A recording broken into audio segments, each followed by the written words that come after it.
দর্শক, ঢাকা বিশ্ববিদ্যালয় ক্যাম্পাসে আছেন আমাদের সহকর্মী শিউলি রায়। নির্বাচনের খবর জানাতে সরাসরি যুক্ত হচ্ছেন তিনি। শিউলি, ডাকসু নির্বাচনী প্রচারণা আপনি কেমন দেখছেন? সার্বিক পরিস্থিতি জানান। জেসিকা, আপনি যেমনটি বলেছেন যে আজকে কিন্তু সারা দিন ব্যাপী এবং সন্ধ্যার পরও কিন্তু প্রার্থীরা তারা কিন্তু নির্বাচনী প্রচারণা চালিয়ে গিয়েছে এবং বলে রাখা ভালো যে কাল রবিবার কাল রাত 12টা পর্যন্ত কিন্তু প্রার্থীরা কিন্তু তাদের যে 9 তারিখ যে নির্বাচন সেই নির্বাচনকে ঘিরে তারা কিন্তু তারা প্রচারণা চালিয়ে যেতে পারবে। তো আজকে দিনব্যাপী কিন্তু তারা প্রচারণা ভালোই চালিয়েছে এবং প্রার্থীদের কিন্তু বিভিন্নভাবে তারা যে নির্বাচনের আচরণ বিধিমালা লঙ্ঘন থেকে শুরু করে সাইবার বুলিং থেকে শুরু করে সবকিছুর ব্যাপারে কিন্তু তারা বিভিন্ন প্যানেলের বিরুদ্ধে কিন্তু বিভিন্নভাবেই তারা অভিযোগ দাখিল করেছে এবং এটা বলে রাখা ভালো যে বিকালবেলা আজকে সিনেট ভবনে কিন্তু আপনার চিফ রিটার্নিং অফিসার উনি কিন্তু একটি প্রেস ব্রিফিং করেন এবং উনি প্রেস ব্রিফিংয়ে কিন্তু উনি স্পষ্টভাবে বলেছেন যে সাইবার বুলিং নিয়ে যেই সব ভোটাররা তারা যে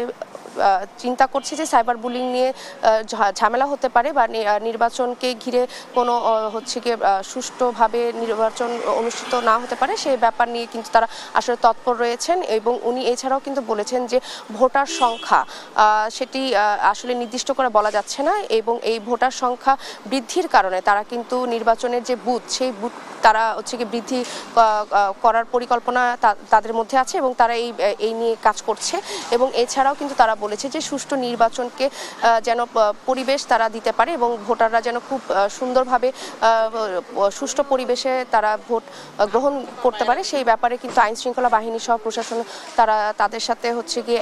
একত্রে কাজ করবেন এবং তারা তাদের সহযোগিতা নেবেন। এছাড়াও কিন্তু তিনি একটা কথা উনি বলেছেন যে আসলে সাইবার বুলিং নিয়ে যে কিছু বিকেলে ছাত্র দলের প্যানেল থেকে তাদের যে অভিযোগপত্র কমিশনে আসলে দাখিল করা হয়েছে সেই ব্যাপারটা নিয়ে ওনারা কাজ করছেন এবং আজকে কিন্তু দিনব্যাপী যে প্রচারণা হয়েছে সেই প্রচারণার মধ্যে কিন্তু আজকে শনিবার যেহেতু হলগুলি বন্ধ ছিল এবং আজকে পবিত্র ঈদে মিলাদুন্নবী যে ছুটি ছিল সে সকালে একটু ফাঁকা ভার্সিটির পরিবেশ একটু ফাঁকা থাকলেও কিন্তু আসলে দুপুরের পরে বেলা 12টার পরে আসলে তারা